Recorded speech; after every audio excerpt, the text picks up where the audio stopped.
Good morning, everyone, and welcome to the February 2nd, 2021 Washington County Housing Authority Board of Directors, to then be followed by the Board of Commissioners meeting. Clerk Moss, attendance, please. Thank you, Madam Chair. Welcome to the Washington County Housing Authority Board of Directors meeting this February 2nd, 2021. Director Savara. Here. Director Roper. Here. Director Willie. Here. Director Rogers. Here. Director Treese. Here. Director Harrington. Here. And we are just waiting on Director Fye. And she is joining right now. Terrific. And I'm here. Yes, thank you, Director. We have a full complement then of our 7 members of the Housing Authority Board of Directors. The first item on our agenda is oral communication. Clerk Moss, do we have anyone signed up to speak with us today? We do not, Madam Chair. All righty. So then directors will go right into our consent agenda. We have just one item on today's consent agenda, and that consists of approval of the minutes for our January meeting, which was January 5th, 2021. What are the wishes of the Board of Directors? Move to proceed on the consent agenda. Second that. Thank you. Motion from Director Savaro, second from Director Roper. All those in favor, please vote by saying aye. Aye. Aye. Any opposed? The motion carries unanimously 7-0. And I did in fact get it right this time. Next, we'll move on to the action items. We have just one to approve a request for private activity bond allocation from Goldcrest Bridge Housing. And I see that we have our housing director, Comey Calavar, here for a staff report. Thank you. Good morning, Chair Harrington. Good morning, Housing Authority Board of Directors. For the record, I am Comey Calavar, Director of the Housing Authority of Washington County. The item before you this morning is a request to apply for private activity bonds for the Goldcrest apartment. This Goldcrest apartment, we referred to it previously as South Cooper Mountain or Bridge South Cooper Mountain. They actually have a name now. So the Goldcrest was part of the county's Metro Bond projects, and it was sponsored by Bridge Housing Corporation. It will provide 75 units of affordable housing if completed as planned. So private activity bonds are a financing source for the project that are linked to the use of 4% low-income housing tax credits. The private activity bonds it's a federal tax expenditure. It's $105 per capita. So every state is your population times $105. The state has that ability to issue private activity bonds for public purpose, such as affordable housing or economic development and so forth. So this request will leverage the Metro Bond investment that your board approved last December. So December last year, you also approved a resolution and order number 20-06. That resolution delegates authority to the executive director to make reimbursement declarations for private activity bonds. Reimbursement declarations allow developers to recoup pre-development costs as part of bond eligible cost. And so the resolution you approved applies to this request before you for the Goldcrest. I also want to clarify the scope of the resolution and order 20-06 and its role with the Housing Authority applying for private activity bonds, as well as for future projects. So the resolution, while it delegated authority to the executive director to apply for bonds, going forward, matters related to issuance of private activity bonds will come before your board after we apply for the bonds, but prior to entering into any binding contracts or agreements related to the bonds. And we work with County Council directly on all of these matters. So for these particular Goldcrest apartments, we'll come back to your board later this year to request approval to enter into contracts. We expect to apply to the state of Oregon Treasury in April. They meet quarterly, and the next meeting is April 21st, I believe. So that's the presentation. We urge your approval. Thank you. Are there any questions? Directors, do you have any questions? I have one, and I Okay. apologize. I really, Mr. Calavar, I really appreciate how with each of these different options and grant programs, you really do an excellent job of helping me appreciate what the option means, how it has relevance, and the context of it. I really appreciate your sharing that expertise and knowledge with all of us. My question is just to make sure that I have a timing relationship correct in my brain. So this project is one of the Metro Affordable Housing Bond projects that you and your excellent staff have brought forward along with the city of Beaverton. And with that bond project, there are requirements that the project stay in affordable housing for an extended period of time. 60 years. 60 years, thank you. I wasn't sure if it was 50 or 60. 60. So the retaining majority ownership for 15 years is another time frame specific to this type of financing, correct? That is correct. Yes. Okay, I got it. Thank Yeah. you so much. Yeah. Yes, They- this complex puzzle, I'm starting to see it. Thank you so much. That was my only question. So what are the wishes of the Board of Directors with regard to this action to approve the executive director to request up to $23.28 million for a 2021 private activity bond allocation for the construction of affordable housing for Goldcrest Bridge housing? I motion to move. Do we have a second? Second that. Thank you very much. Motion from Director Roper, second from Director Savara. All those in favor, please vote by saying aye. Aye. Aye. Any opposed? The motion carries unanimously 7-0. Thank you. Thank you very much. Thank you. Thank you, Chair Next Harrington. on Thank the- you, directors. Next on our agenda is the second period of oral communication. Mr. Moss, do we have anyone signed up? We do not, Madam Director. Okay, thanks for checking. Next, we have Board of Director announcements. Are there any particular announcements from any of our directors today? Feel free to go ahead, Director Savara. Hey, I just wanted to discuss a little bit about some upcoming rental assistance opportunities. It's always important for everyone to kind of stay in the loop about the real immense need for rental assistance in our community. So I just wanted to flag two new funding sources that are coming down from the federal government as well as from the state. The federal passed the Emergency Rental Assistance Program through the U.S. Treasury in the last COVID package at the end of December. And that program is going to be allocated both to counties. So Washington County is actually a recipient as well as the state at large. And we're, just kind of wearing my state hat, we're really excited to continue collaborating with other recipients of the jurisdictions that have received direct funds from the Treasury, and just continuing to make sure that we're trying to stay ahead of the immense need for rental assistance as we move forward.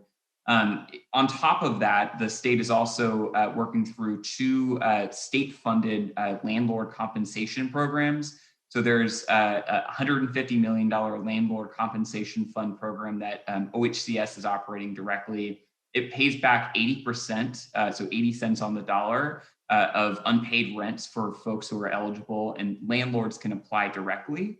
And then there's also a $50 million program that will be operated directly to tenants, that Community Action Organization, CAO, which is a great partner here in Washington County, will be operating to make sure that folks are able to access rental assistance if their landlords, for instance, don't want to participate in that landlord compensation fund. So that program should be out here in the middle of February, and we're excited to just see the process of continuing to be able to offer rental assistance for folks who are just really impacted by the COVID pandemic continue. So just wanted to provide those two quick updates and appreciate everyone's time.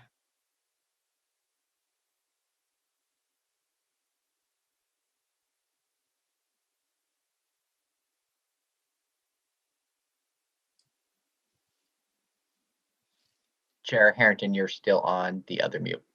Thank you. It's good to see you, Director Savara and Director Roper.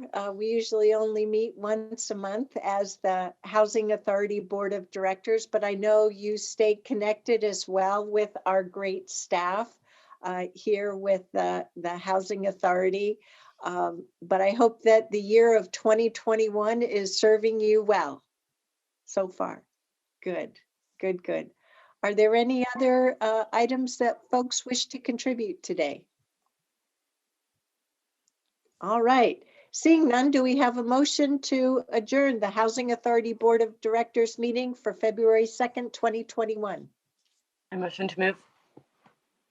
Do we have a second? Motion and a second. All those in favor, please vote by saying aye. Aye. Any opposed? The motion carries unanimously 7-0. Farewell, directors. We'll see you next month. Take care. All righty. Now, Mr. Moss, time for us to convene as the Washington. You take us through it. Absolutely. Thank you, Madam Chair. The Board of Washington County Commissioners, also meeting as the Board of Directors of Clean Water Services and all other county service districts, is now meeting in regular session this February 2nd, 2021. Your Commissioner Willie. Here. Commissioner Rogers. Here. Commissioner Fye. Here. Vice Chair Treese. Here. Chair Harrington. Here. All right. Welcome, everyone. The first item, there are no agenda changes to announce. The first item on our agenda today is oral communication. Mr. Moss, do we have anyone signed up? We do, Madam Chair. First up, we have Mr. Dale Feek. Dale, can you hear us? I can, Kevin. You hear me? Yes, we can. Please go ahead for up to 2 minutes. Thank you. Chair Catherine, Madam Chair, County Commission Chair, Commissioner Jerry, my District 4 Commissioners Pam, Treese, Roy Rogers, Nafissa Fye. And spokesperson for Washington County Citizen Action Work, grass advocates dedicating to the improvement of quality of life in Washington County by promoting healthy and sustainable communities, social and economic justice, open and responsive government. First, I appreciate comments that you made, Chair Harrington, during the work session about vaccination status. You said that even though you all kind of said that also during the housing presentation by Mr. Keller, trust the system, the CDC, the index, and our own Director of Public Health, Marnie Kyle. I do too. I also appreciate the comments made by our new county administrator, Ms. Tanya. She said Washington County learning organization and grow together. I much appreciate that point of view. In that spirit, I emailed you information about the Resolve to Save Lives in part of the New York Times.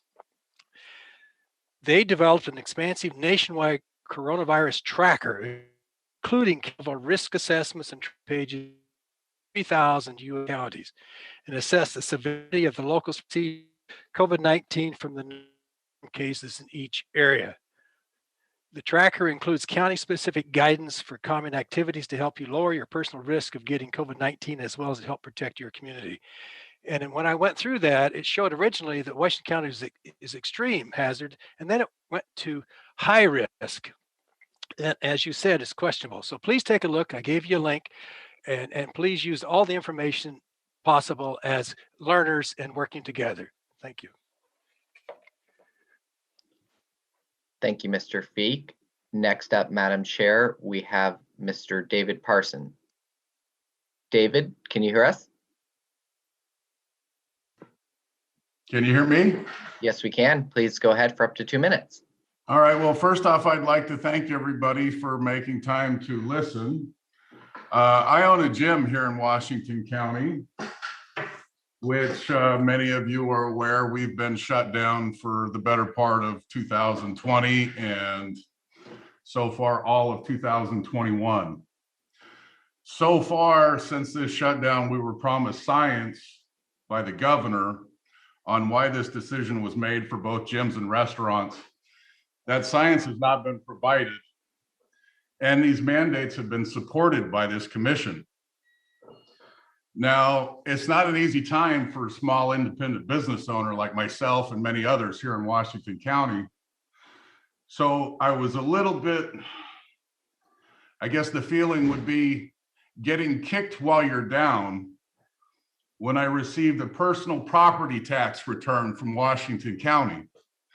So my question for the board is, and I'm just going to use some arbitrary numbers, if my gym has $100,000 of equipment that is normally taxed, what is that $100,000 worth of equipment's value now that you guys support its closure?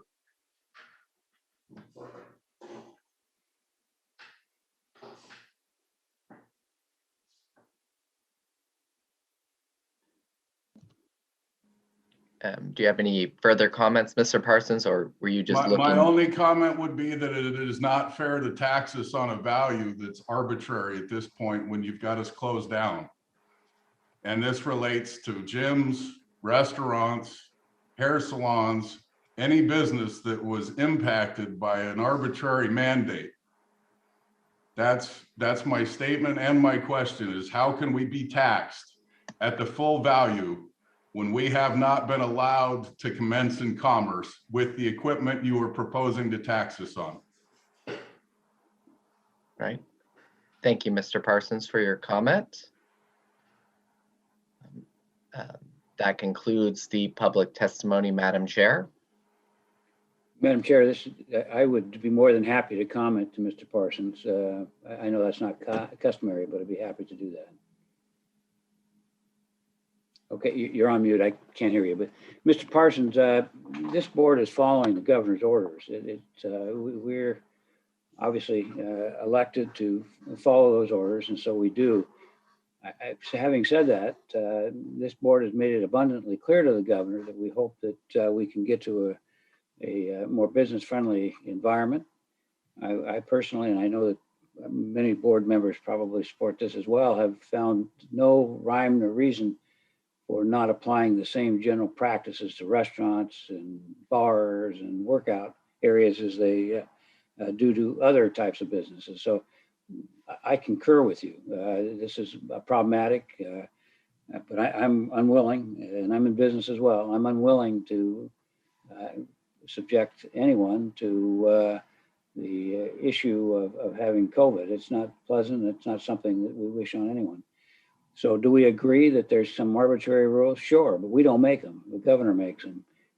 Could we not follow them? I suppose, but we would be subject to fines and I suspect removal for not practicing good science. So that's probably not going to happen.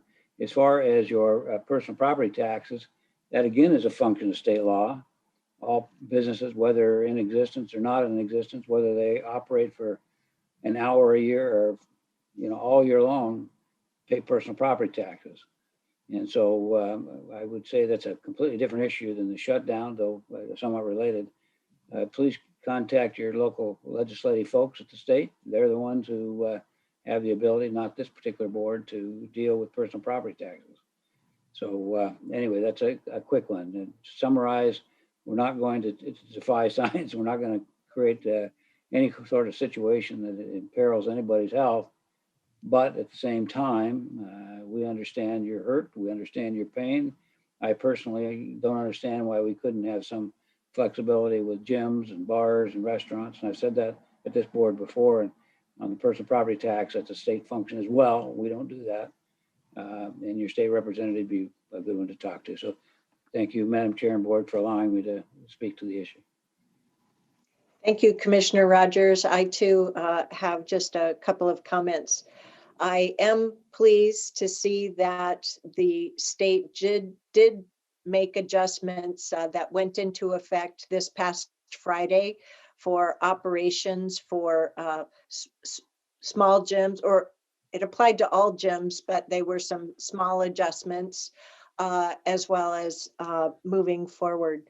Our community is making great strides in reducing the spread of this virus, which is why this week, this past Monday, being what's called a warning or a signal week, indicates that our community spread has come down sufficiently so that maybe if we're on track as an entire community for another week, we'll be able to move down to the high risk category from extreme risk, which provides for additional flexibility for gyms as well as for restaurants and other gathering places. We need to keep doing all that we can as individuals, that each action from an individual adds up to community benefit.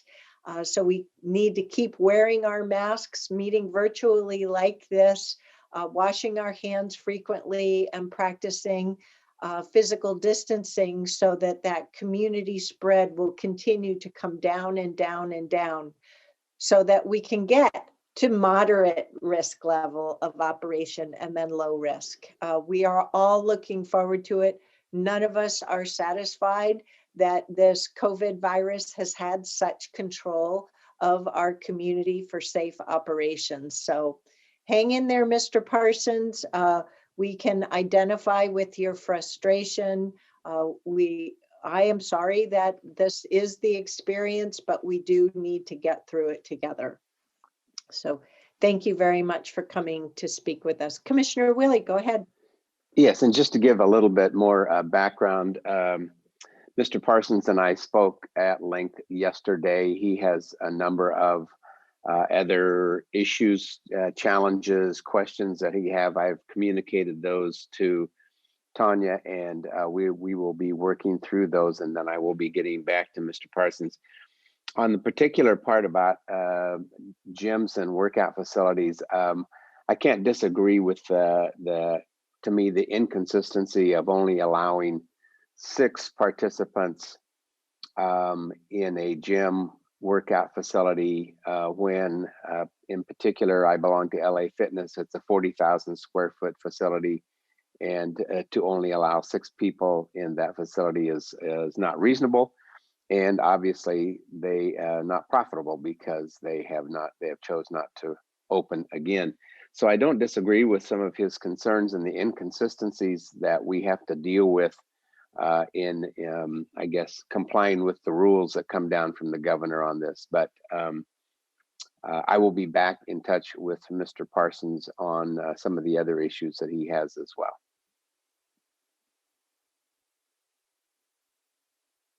All right, any other commissioners? No? Mr. Moss, do we have anyone else signed up? We do not, Madam Chair. All right, thank you very much. Next, we'll move on to the consent agenda. I would just like to note that for the minutes for January 19th, 2021, I pointed out during the work session, there's a Scribner's error on that. Beyond that, today's consent agenda includes those minutes, one item under Clean Water Services, one item under Land Use and Transportation, one item under County Council, one item under the Sheriff's Office. What are the wishes of the Commission with regard to, I see a motion from Commissioner Rogers. We have a second from Commissioner Treese. All those in favor, vote by saying aye. Aye. Any opposed? The motion carries unanimously 5-0. Thank you, commissioners. Next on the agenda is a proclamation for today. And I believe we have a guest speaker with regard to the proclamation. And I'm also assuming we may have a staff presentation. Ms. Angie, should I turn it over to you for the moment? Should be turned over to, I believe, Latricia may be joining us. Kevin? I don't see her yet. Yes, Madam Chair, Latricia is joining us right now. There she is. Thank you. Terrific. Thank you, Ms. Tillman. Well, good morning, everyone, and happy Black History Month. I'm happy to introduce Janine Smith, who is part of the Black History Month committee, and she will be running the agenda from here, both with some context and overview, as well as the young man who will be sharing the proclamation. Well, welcome virtually. Thank you for joining us today. Good morning, everyone. I'm Janine Smith. So I'm going to give a brief background history of what Black History Month is. That will tie into a spoken word written by me. And then I'll be introducing Liam Nelson, who will read the proclamation. If a race has no history, it has no worthwhile tradition. It becomes a negligible factor. Black History Month began as Negro History Week in 1925 and created by Carter G. Woodson, other notable historians, and the Association for the Study of Negro Life and History. It gained so much traction that Negro History Week became Black History Month in 1976 in the United States. Black History Month is an event that is recognized globally. It is at a time where a lens is placed on Black culture and its prominence. Although those are facts that can be found in a simple Google search, I'm going to tell you about real Black history through a spoken word that I entitled, What is Black History? It is grandma's hands. It is the spirit that flows through her body while she is on her knees praying for better days. It is tears, the blood shed through the journey and the unparalleled fight. It is the kings and queens DNA that flows through my veins and the warrior spirit that sits at the pit of my stomach. It is the popping of gum, rolling of eyes, cracking sunflower seeds on a stoop while sharing laughs. It is hopscotch and playing basketball in hoops made from milk crates. It is the smell of cantaloupe and window sills in the summertime, while the sound of water flowed through open Johnny pumps. That was our water park. It's double Dutch. It's patent leather church shoes, sitting there for hours with the incentive of Sunday dinner. Pressing combs on stoves that foreheads and ears dread, and the resentment of pressing grease. It is shape-ups, tape-ups, line-ups, froze, weaves, braids, fades, and everything in between. Fresh waves that'll make you seasick. It is hip-hop, real hip-hop that spoke about our joys and pains, sunshine and rain. Y'all know the song, come on now. It is jazz, rock and roll. They want our rhythm and none of our blues. And knowing you can't have one without the other. It is strange fruit from Billie Holiday and listening to Ella sing while Dizzy played, and Charlie Parker, The Bird, Run DMC, Lenny Kravitz, and all the alternative R&B junkies. It is lynching of Black bodies, still. Jim Crow laws, Browns versus Border Ed, slave ships, ripping flesh off backs, displaced families, babies stripped from families still. It is knowing that Black history did not start during slavery. It was a mere eraser of who we were, and yet we still rise. Maya Angelou would be so proud, you know? Nikki, Nina, Sanchez, Gil Scott, Heron, and now the revolution is televised. It is spoken word, and even while silenced, we protest so loud the world can hear it. Black Panther parties, red light basement parties, mamas coming outside in rollers to fetch their young and not letting the streets have them. It is the crack epidemic. The government dropping bombs on Move in Philly. Message. It's the resiliency for me. It is watching a young Black woman reading a poem to a Black president and a Black vice president during an inauguration, recalling memories of wanting to become one. It is the little Black girls and Black boys that tuned in and now one day wanting to become her. Life makes full circles. It is Black boy joy and Black girl magic, and allowing them to feel just that. It is knowing that Black history is 24/7, 365, and 366 days in a leap year for those who want to be cute.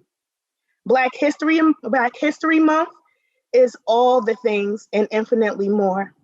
Embrace it, for we are here and we aren't going anywhere. Peace.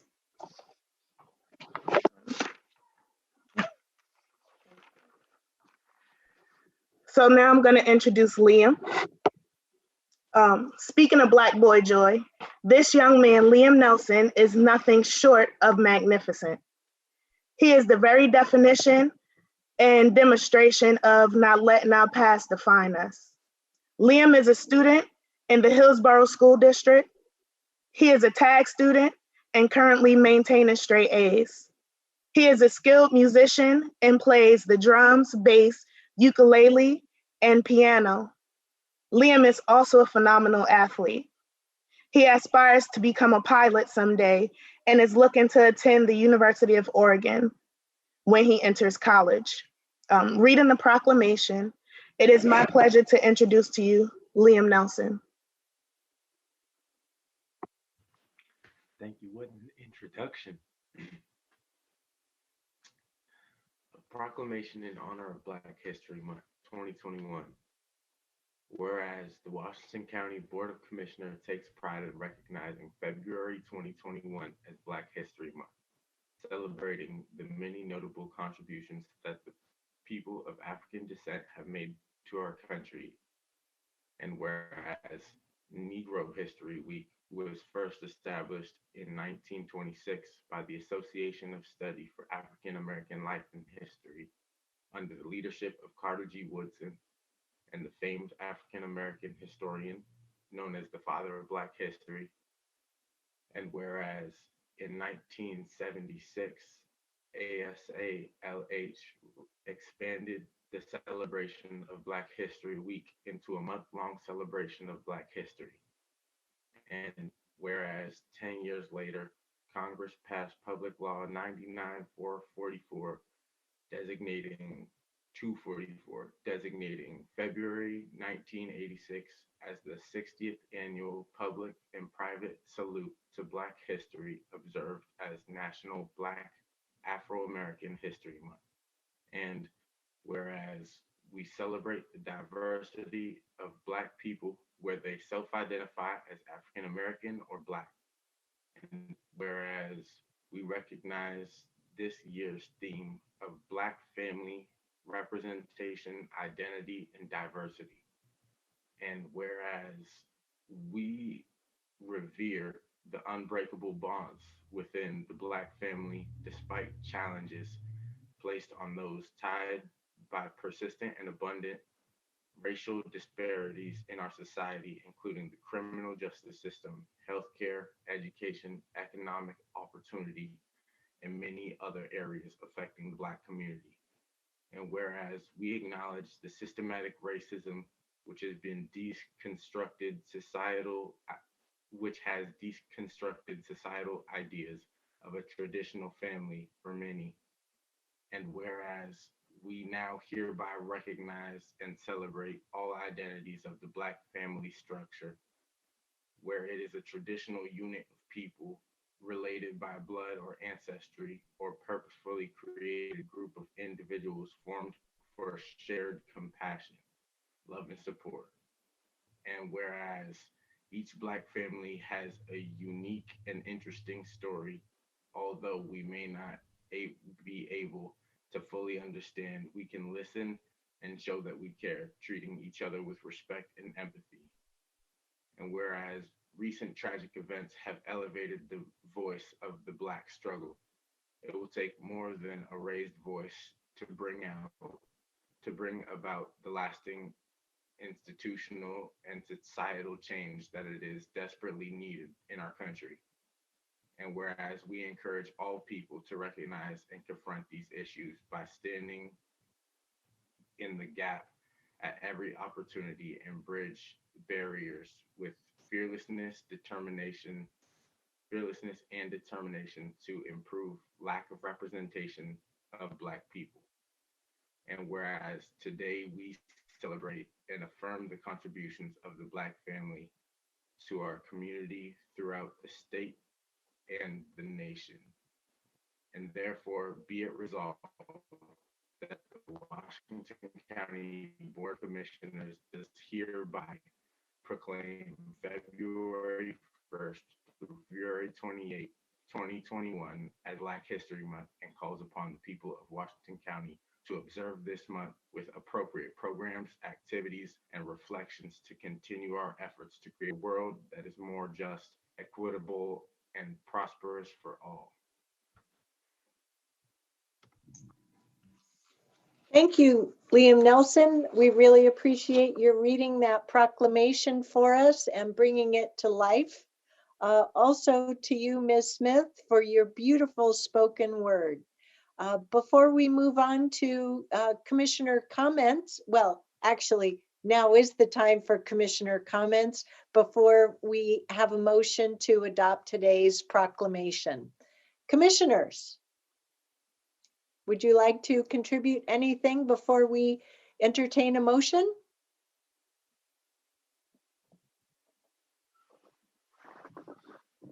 Commissioner Willie, I think you got to it first. Yes, well, I just wish that I had heard Ms. Smith's message before I did my video. I would have probably said, I'm going to substitute her for me to do that, because she did a much better job.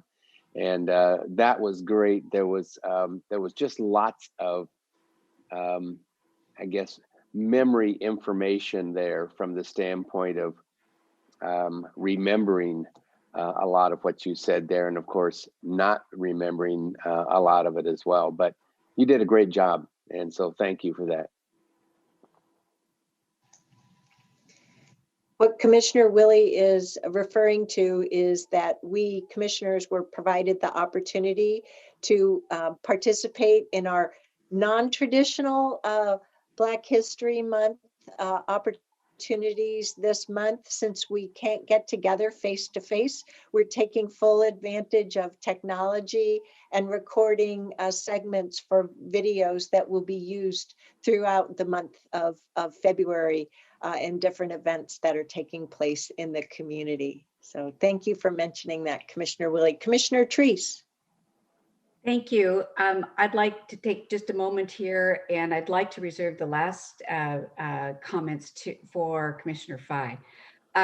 Ms. Smith, thank you so much for your spoken word. It was wonderful. I really appreciate it.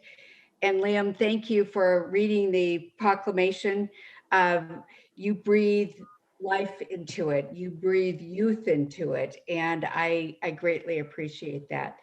The one thing that I would like to say here is that while we celebrate Black History Month, I want the commissioners, my fellow commissioners, to remember we're part of creating the next Black History Month.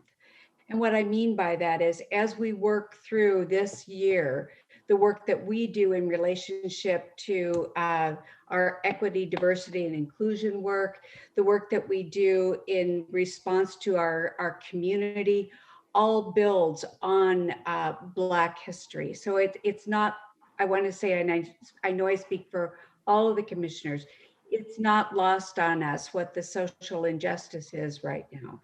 It's not lost on us what the disparities are in terms of the effects of COVID. It's not lost on us the work that we need to do. But I do commit to working toward the next Black History Month, where we can tell the stories and the hopeful stories that come out of our learning experience. So thank you for sharing the history. Thank you for enlightening me and all of us. And I look forward to working throughout the year on improving what the Black experience is. So thank you. Commissioner Rogers.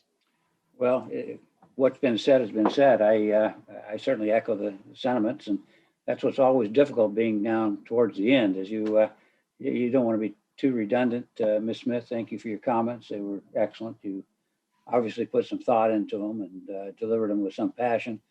Liam, I would tell you that Commissioner Willie really grimaced when you said the University of Oregon, since he's from another college. He's going, oh no.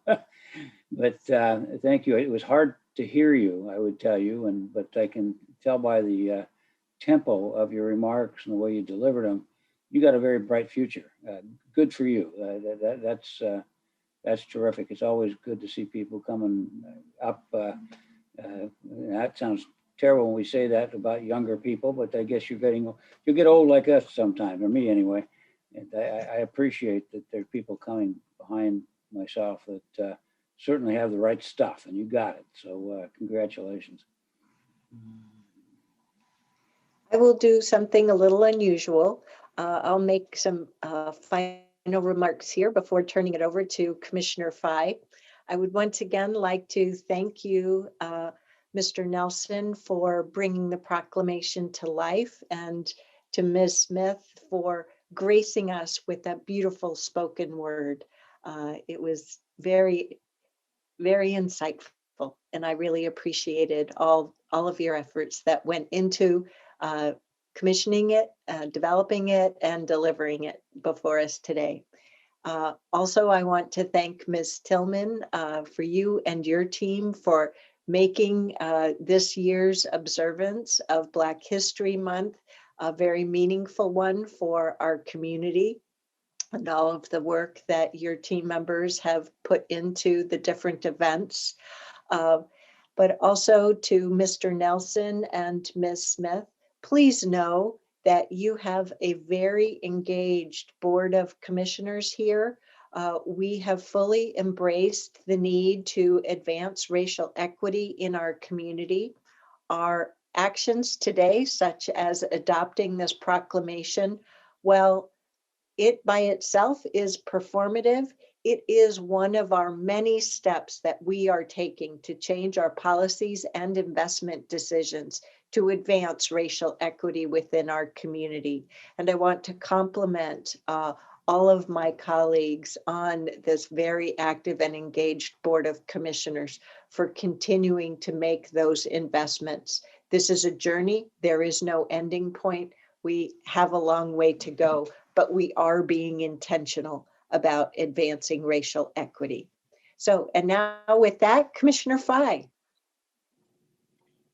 Thank you, Madam Chair, and thank you, Commissioner Treese, for giving me the opportunity to speak last.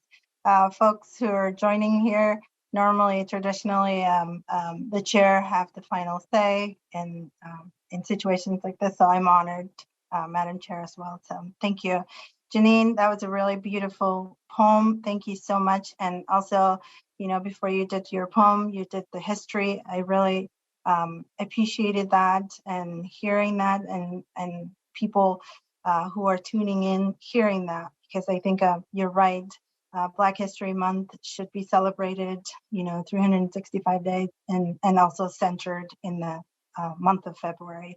So I appreciated hearing that. And also, centering Black excellence in your talk, and I loved your poem. I think in college, I flirted with poetry a little bit in my community college years, so I really appreciated hearing your poetry, and it was very well delivered as well. Liam, thank you so much for being here. I really hope that you consider politics and one day end up on this commission or a different commission, or look into, because we need more people in these leadership platforms, representing and delivering and speaking for the communities, because really the lived experience is very important. Trisha, thank you so much for your leadership and doing this proclamation. It's my first proclamation here, and I look forward to the future ones. I do agree with Roy Roger. I think being the last, everyone said everything, so I'll just say ditto to everything that all the commissioners have said so far, in the chair. And then just to add that, you know, we've come a long way, and I think change is possible. You know, my election is the testament. You know, who would have thought in Washington County, you know, a county that was founded in the early 1800s. I found out through my campaign, and even long before Oregon was a state incorporated into the Union, and you know. And also to add to that complexity, we're one of the most diverse counties in Oregon, yet we've never had a representation from communities of color on the Washington County Board of Commissioners. And then to add that, you know, a Black girl is the first one to join. So I'm very honored and really appreciate the communities of color that really, you know, pulled their powers together and efforts to uplift me and to make a change in this and diversify this board. I'm really honored, and you know, I will fight and center racial and economic justice while on the board. And you know, I think our commissioners, the 4 commissioners here, and you know, are willing. So bring up if you have any, you know, change that you want to see. I like to use this month and the month of any racial groups proclamations that we do, an opportunity probably to make a meaningful change, whether that is a direct investment into that community or really change policies, because we do have a lot of laws on the books that it's really not serving all of our communities well. So I really look forward to working with our communities and Washington County staff to make meaningful change, whether that is internal policy change or amendments that we need to make, or either doing something big like ordinance change, because we need to do something different. You know, all the protests that's happening on the streets, it's cry for, you know, help. And I think we really need to listen to people and make those changes and make space to hear those changes, because think about it, you know, if we've always done something one way, it's really hard to say, let's try different. But really taking that space and creating the opportunity to, you know, do something called perspective taking is what I hope our commission will do, and what I hope the community will push us to do. So thank you so much for your poetry, for reading the proclamation, Liam, and I look forward to working together and celebrating, and I look forward to what Washington County has in terms of activities of our own to really carry out this month. How do we gonna celebrate? You know, how do we celebrate virtually with the communities? What are we doing? So I'm really looking forward and excited to see. Jerry, I'm doing my video tomorrow. So I feel like I'm cheating because I've heard all this now. But I did put together my talking points before I heard, if that's comforting. So I'll try to not cheat and amend my talking points. But I just wanted to share that, and thank you so much. And Liam, I'll say one last thing. This is different than Black History Month. Liam Nelson is one of my favorite actors. So I'll close with that. Neat, thank you. Well, we have the opportunity for a motion to proclaim February 1st through the 28th, 2021 as Black History Month and encourage the people of Washington County to observe this month with appropriate programs, activities, and ceremonies. And I know that our Washington County Library System has materials and suggestions for all kinds of books, music, films, and documentaries, and other events are posted on the Washington County website. So do we have a motion? We have a motion from Commissioner Fye. Do we have a second? We have a second from Commissioner Treese. Thank you. All those in favor of this proclamation, please vote by saying aye. Aye. Aye. Any opposed? The motion carries unanimously 5-0. Thank you again, Janine Smith and Liam Nelson, for joining us today. Latricia, did you have anything more to close out for today? Let me go ahead and take that opportunity just because you offered it. It wasn't planned, but typically if we were going to be gathering as a community in celebration of Black History Month, we would begin by singing the Negro National Anthem, Lift Every Voice and Sing. I am not going to sing, but I will, just in the spirit of poetry and history and acknowledgement, read the first stanza of Lift Every Voice and Sing. Lift every voice and sing, till earth and heaven ring with the harmonies of liberty. Let our rejoicing rise, high as the listening skies. Let it resound loud as the rolling seas.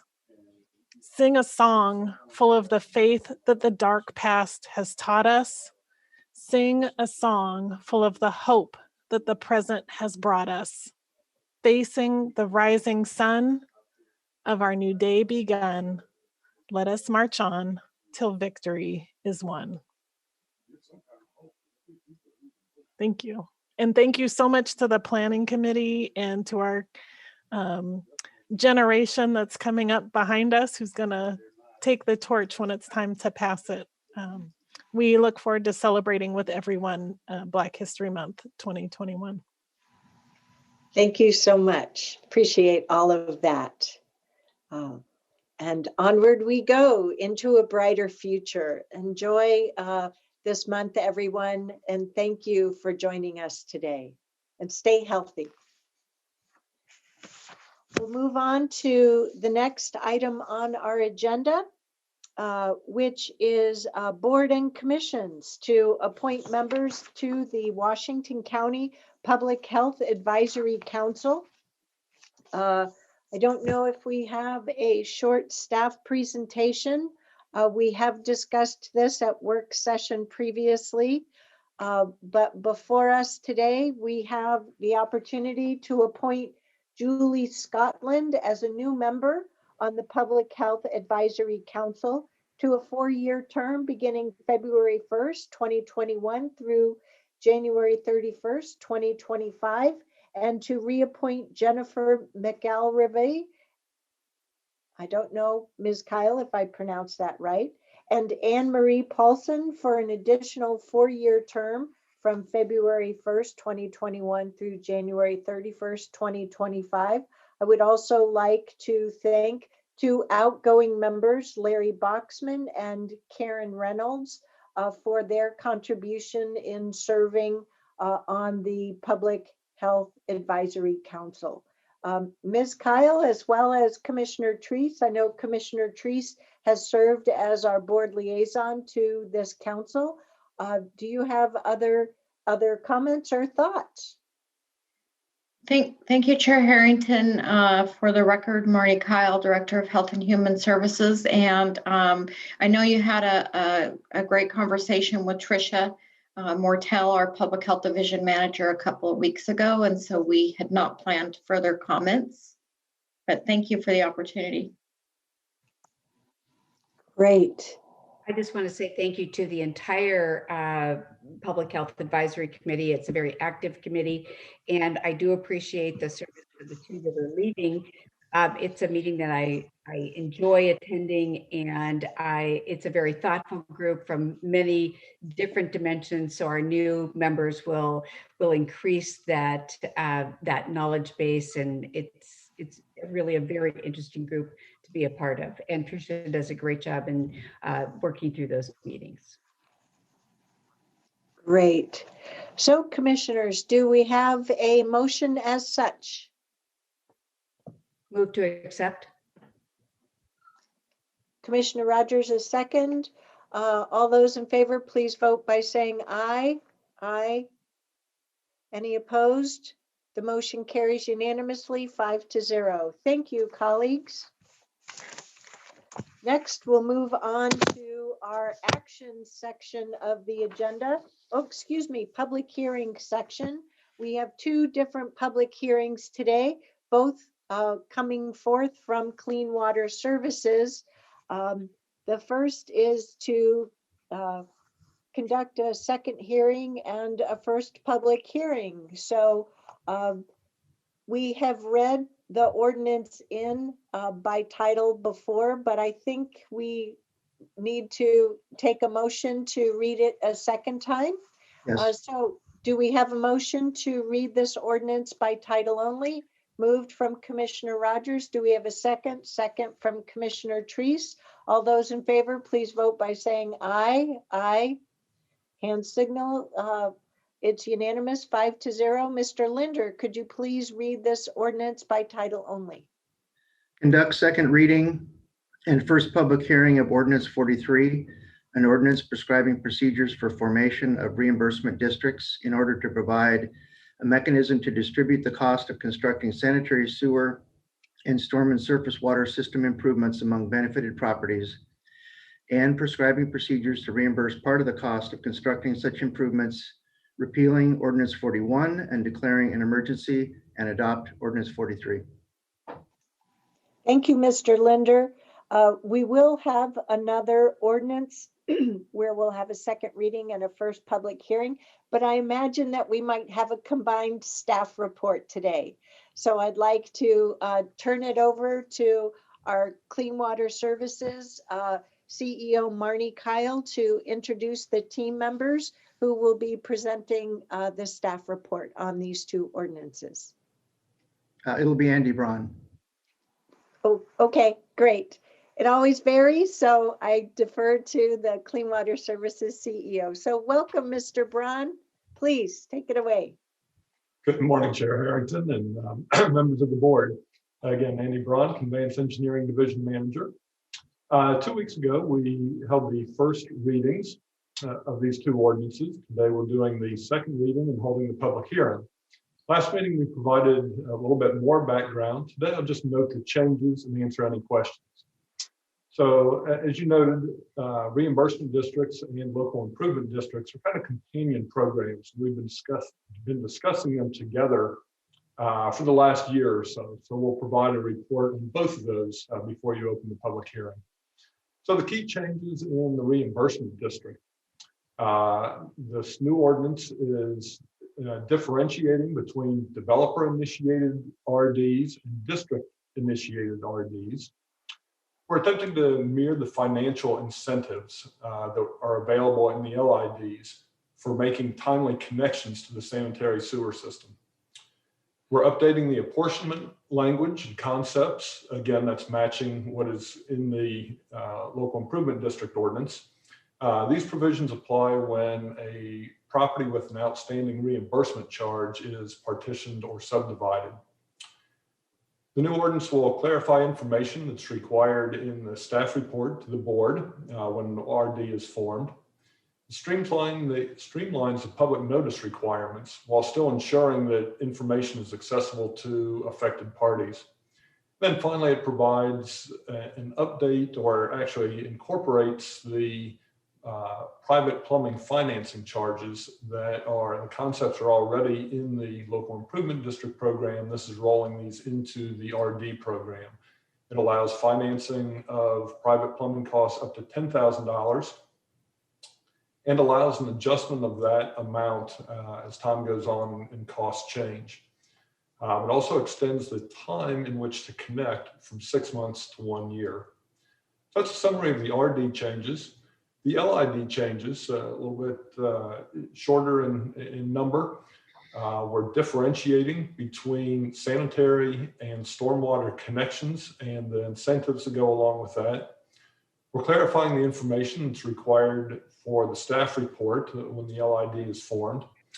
And finally, we're updating the same private plumbing financing benefits that we made available and I mentioned in the RD.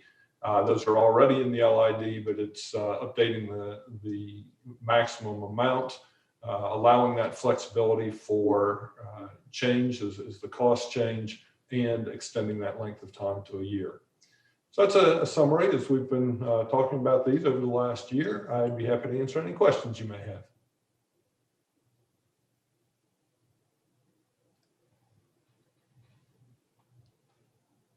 Madam Chair, you are on mute. Thank you. Thank you, Mr. Braun, for that staff report. Commissioners, do you have any questions? I would like to make a comment that I appreciate the improvements that staff has made to these programs. Our urban area has developed over multiple decades. It has also expanded with population growth over those same decades. So we have properties in longtime urban areas, suburban areas, as well as in our new growth areas that have moved from septic systems to now these connected sewerage, waste municipal services, as well as improved stormwater management systems. So these incentive programs, having streamlined systems, really does help not only those individual community members, but has an ever-growing wider community benefit to protect groundwater and other common goods we have here in our communities. So seeing no other commissioner questions, I would like to open the public hearing for ordinance number 43. Wanted to make sure I referenced the right one. Mr. Moss, do we have anyone signed up to testify today? We do not, Madam Chair. Okay, thank you. So I'll close today's public hearing. Do we have a motion? We have a motion to adopt the ordinance. Do we have a second? Okay, we have a motion from Commissioner Rogers, a second from Commissioner Willie. Mr. Moss, roll call, please. Yes, Madam Chair. Commissioner Fye. Yes. Commissioner Willie. Yes. Commissioner Rogers. Aye.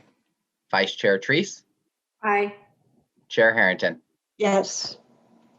The ordinance passes unanimously 5-0. Next, we'll move on for a motion to have the second reading and first public hearing for ordinance 43. Do we have a motion to read that by title only? We have a motion from Commissioner Treese, a second from Commissioner Willie. Mr. Linder. Conduct second reading and first public hearing of ordinance 44. An ordinance prescribing procedures for establishment of local improvement districts, providing for construction of certain public facilities, prescribing procedures for assessment of the cost of such public facilities against benefited properties, providing for apportionment of such assessments, repealing ordinance 35 and declaring an emergency, and adopt ordinance 44. Thank you, Mr. Linder. We've already had the staff report, but just to check, are there any questions commissioners have on ordinance number 44? Nope. Seeing none, I'd like to open the public hearing on ordinance number 44. Mr. Moss, do we have anyone signed up to testify today? We do not, Madam Chair. All right, seeing none, I'll close today's public hearing. Do we have a motion to adopt ordinance number 44?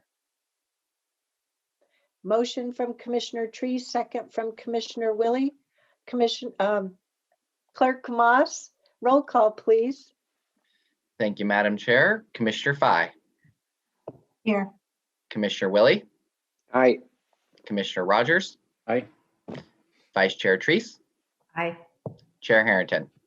Yes. Commissioner Fye, should I interpret that your here was a yes on the ordinance? Yes. Okay, thank you for This clarifying. is all coming together.